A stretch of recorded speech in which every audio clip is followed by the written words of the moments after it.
Wendy Rock and Roll Kale was a passionate and dedicated music journalist in Boulder during the 1970s and 80s. And now the Colorado Music Hall of Fame has inducted Wendy into the class of 2019 and posthumously awarded her the Barry Fay Innovation Award.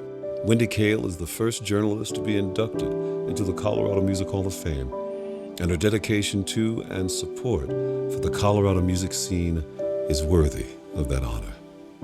Wendy was born in New Jersey and moved west to Boulder in the fall of 1971 to attend the University of Colorado, where she studied communication.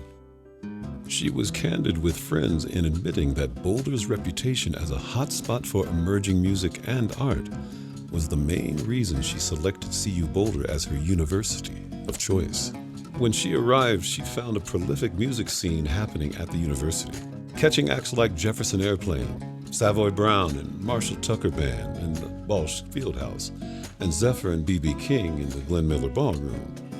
Wendy knew that she wanted to be involved and found her way to the office of the CU Program Council, the campus group that was responsible for bringing movies and concerts to the campus.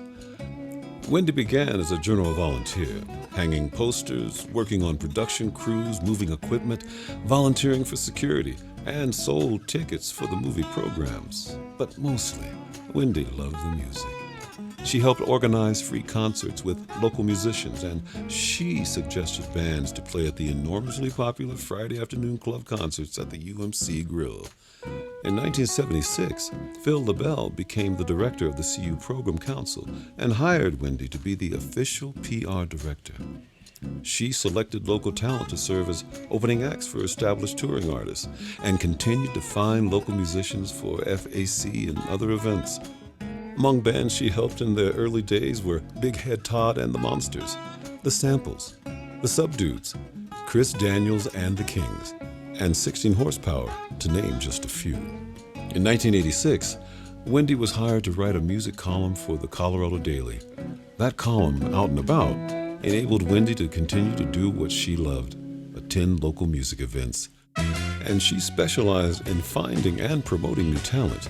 And many emerging artists of that time credit Wendy with giving them the boost they needed.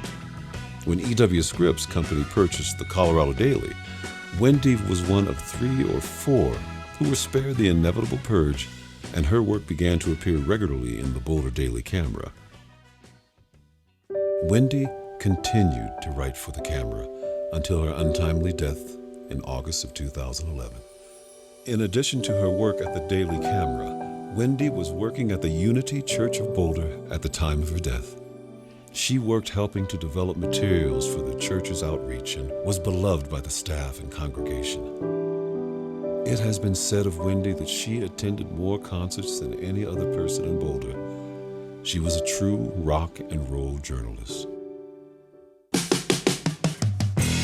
It is an honor and a privilege to induct Wendy Rock and Roll Kale, the first journalist to receive the Barry Fay Visionary Award and to be inducted into the Colorado Music Hall of Fame as part of the Going Back to Colorado Class 2019.